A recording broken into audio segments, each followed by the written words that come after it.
Bonjour à tous et bienvenue sur votre chaîne d'actualité en continu S Magazine TV. Abonnez-vous pour recevoir les actualités en continu partout dans le monde. L'armée russe envoyait vendredi des renforts en direction de la région ukrainienne de Kharkiv, réplique à une percée grâce à laquelle Kiev dit avoir repris le contrôle de 30 localités dans cette zone frontalière de la Russie. Nous prenons progressivement le contrôle de nouvelles localités. Nous ramenons partout le drapeau ukrainien et la protection à nos citoyens, a déclaré le président ukrainien Volodymyr Zelensky dans une vidéo, annonçant la prise de 30 localités dans cette région. Kiev a affirmé jeudi avoir reconquis quelques 1000 km² ces derniers jours, en particulier la ville de Balaklia.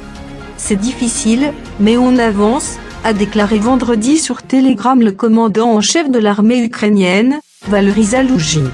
Dans le village de Grakové, près de Kharkiv, repris aux forces russes il y a 2 jours, des journalistes de l'AFP ont vu vendredi des destructions témoignant de la violence des combats, tandis que la police procédait à l'exhumation de 2 corps, possiblement victimes d'un crime de guerre russe. Malgré les gains territoriaux des forces ukrainiennes, le gouverneur de la région de Kharkiv, Oleksiy Goubov, a exhorté les habitants partis à ne pas revenir, faute d'électricité ou de gaz dans les villages repris aux Russes.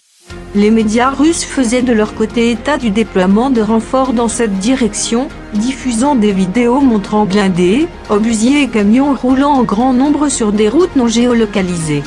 Moscou n'a fait aucun commentaire sur ce déploiement, se contentant d'énumérer, comme chaque jour, les lourdes pertes que l'armée russe aurait infligées aux Ukrainiens.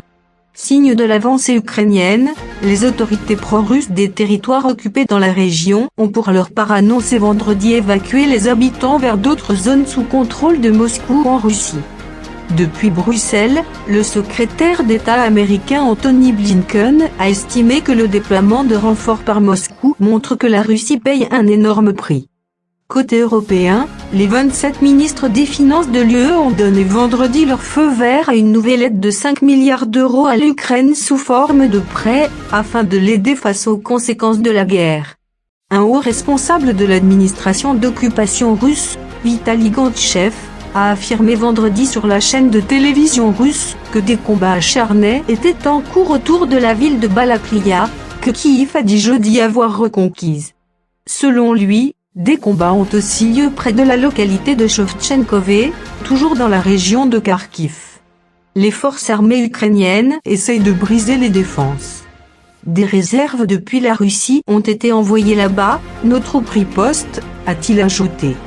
Dans son bilan du soir, l'armée ukrainienne a assuré de son côté infliger des pertes significatives à son adversaire, disant noter une démoralisation des troupes russes. L'Agence internationale de l'énergie atomique (IAEA) a de son côté fait état d'une coupure totale de courant dans la ville ukrainienne d'Energodar, où est située la centrale nucléaire de Zaporijia, une situation qui compromet la sécurité des opérations. Pour ne rien manquer de cette guerre en continu, n'hésitez pas à vous abonner et activer la clochette.